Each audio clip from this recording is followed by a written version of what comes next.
Bonsoir à tous. Vous êtes sur la chaîne de la connaissance de la vérité. Tous ceux qui veulent comprendre la vérité, suivez cette chaîne. Qui a créé l'univers? C'est Dieu qui a créé l'univers. Le Dieu suprême est l'auteur de la création de l'univers. Il a créé toutes les espèces dans l'univers parmi lesquelles l'espèce humaine existe.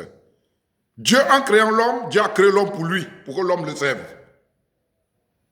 Alors tombé dans le péché dans le jardin d'Éden, l'homme a été séparé de Dieu. Et donc c'est pour cela que Jésus est descendu pour rapprocher l'homme de Dieu afin que l'homme puisse entrer au paradis.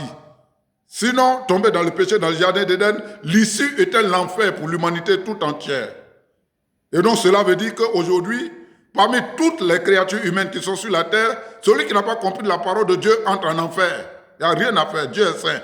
Celui qui est souillé, qui a le péché adamique, les péchés ancestraux parentaux sur lui, il n'entrera pas au paradis, ce n'est pas possible. C'est pour cela que Jésus est venu dans ce monde, afin que nous puissions le comprendre et que nous puissions être sauvés de nos péchés et être purs et entrer au paradis. Comment entrer au paradis? Comment être pur?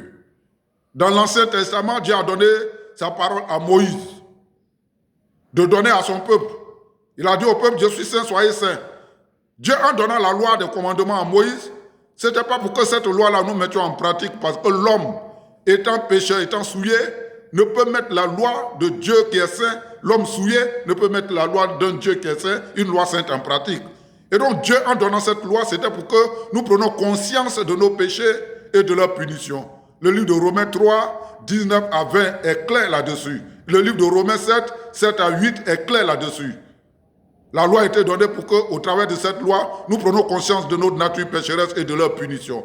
C'était pour que nous découvrons au travers de la loi des commandements, des 10 commandements et des 613 articles de loi, que nous sommes des pécheurs.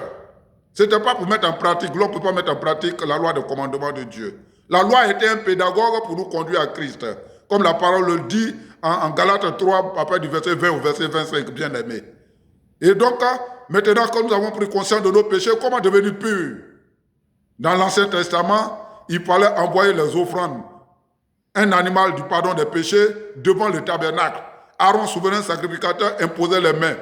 Le taureau, pour lui et pour sa maison, il imposait les mains, il l'égorgeait, il prenait le sang, il entrait dans le lieu très saint pour faire l'expiation, pour que lui et sa famille deviennent purs. Par la suite, il demandait au peuple d'envoyer 2 boucs, le peuple envoyait 2 boucs. Et Aaron imposait il jetait le sang sur les 2 boucs, le bouc sur lequel le sang de l'Éternel tombait, Aaron imposait les mains sur ce bouc, il confessait ses péchés, les péchés du peuple, et les transférait sur le bouc, il égorgeait le bouc, il prenait le sang. Et comme il a fait avec le sang de son taureau expiatoire, il faisait ainsi avec le sang du bouc de l'Éternel. Le salaire du péché, c'est la mort. Sans effusion de sang, il n'y a pas de pardon pour les péchés. Alors, le deuxième bouc, Aaron imposait les mains, comme le dit le livre de Lévitique chapitre 16. Lisez le livre de Lévitique chapitre 4 et le chapitre 16. Donc le deuxième bouc, Aaron imposait les 2 mains sur la tête du deuxième bouc. Il confessait les iniquités des enfants d'Israël et les transgressions par lesquelles ils ont péché. Et le sacrifice se déroulait le 6e mois, le 7e mois, le 10e jour, le grand jour du pardon. Et ce sont les péchés de l'année précédente qui étaient transférés.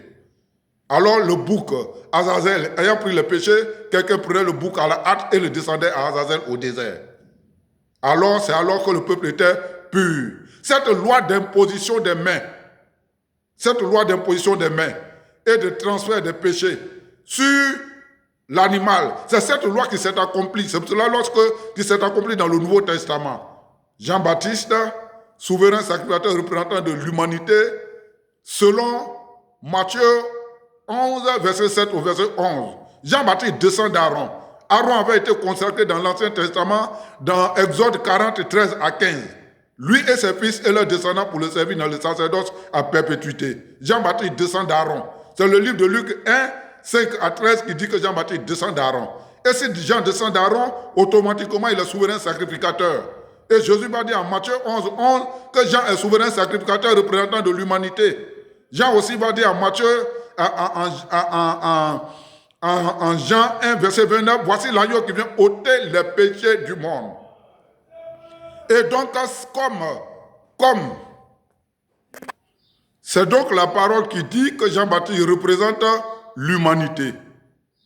Et en tant que représentant de l'humanité, il fallait que le rôle que son ancêtre Aaron jouait dans l'Ancien Testament en imposant les mains au nom du peuple d'Israël pour transférer les péchés du peuple, Jean, en tant que représentant de l'humanité, devait imposer les mains à l'offrande du pardon des péchés, à l'agneau du sacrifice pour l'humanité. Et donc, là où Jean et Jésus se sont rencontrés, c'était nulle part que le Jourdain. C'est au Jourdain que Jean était dans l'eau en train de baptiser les Juifs parce qu'il prêchait le baptême de repentant pour la rémission des péchés, demandant aux Juifs de croire au Messie qui devait venir. C'est en ce moment que Jésus est allé à lui. Ce sont les pécheurs qui partaient vers Jean. Mais Jésus n'est pas pécheur, Jésus va aller vers Jean. Mais pourquoi il est parti vers Jean? C'est parce qu'il y avait un rituel sacrificiel à faire. Jean va dire à Jésus, c'est moi qui ai besoin d'être baptisé par toi et tu viens à moi. Matthieu 3, 13 à 17. Jésus va lui répondre, laisse faire maintenant Jean, car il est convenable que nous accomplissions ainsi tout ce qui est juste. Laisse faire, laisse faire. Car il est convenable que nous accomplissions ainsi tout ce qui est juste. Jésus dit à Jean, c'est ton ancêtre qui imposait les mains sur l'agneau. Moi, je suis l'agneau. Laisse, je vais prendre les péchés du monde. La parole dit dans ce passage, Jean n'a pas résisté à cette parole. Jésus s'est agenouillé au pied de Jean-Baptiste dans le fleuve le Jourdain et Jean a imposé les deux mains sur la tête de Jésus, comme cela se faisait dans l'Ancien Testament. C'est cette loi qui s'est accomplie dans le Nouveau Testament. C'est l'ancêtre de Jean-Baptiste qui est Aaron. Le rôle que Aaron jouait, Jean-Baptiste va terminer ça. Il va terminer le sacerdoce lévitique. C'est le dernier souverain sacrificateur de l'ordre d'Aaron, Jean-Baptiste. Il est le dernier souverain sacrificateur de l'ordre d'Aaron, le dernier souverain sacrificateur terrestre. Il va poser donc les deux mains sur la tête de Jésus et il va confesser sur Jésus les péchés du monde. Jésus, ayant pris les péchés du monde, va sortir de l'eau. Le ciel va s'ouvrir. Le ciel s'ouvre simplement parce que les péchés du monde étaient pris. Puisque les péchés sont pris sous les yeux de Dieu, Dieu a ouvert le ciel pour manifester son contentement. Et il a dit, celui-ci est mon fils en qui j'ai mis toute mon affection. Jésus va faire son ministère en prêchant son évangile. Et par la suite, il va aller payer le prix à la croix. Et donc Jésus n'a pas pris les péchés de l'humanité à la croix. Le péché se transfère par imposition des mains. Qui était à la croix qui a imposé bibliquement les mains à Jésus? Et au cours du ministère de Jésus, puisqu'il devait prendre les péchés par imposition des mains, quel homme de Dieu qui a imposé les mains à Jésus au cours de son ministère? L'homme de Dieu qui lui a imposé les mains, c'est Jean-Baptiste, et c'était au Jourdain. C'est là donc qu'il a pris les péchés selon la loi que Dieu a donnée à Moïse sur le mont Sinaï. Cette loi-là s'est accomplie là. C'est pour cela que Jésus a dit, laisse on va accomplir, laisse on va accomplir. Jésus a dit à Jean-Baptiste, laisse on va accomplir ce qui est juste. Et donc, les péchés de l'humanité ont été ainsi transférés sur Jésus par Jean-Baptiste, représentant de l'humanité au Jourdain. Jésus va faire son ministère, il va aller à la croix pour payer le prix. Ce n'est pas donc à la croix qu'il a pris les péchés.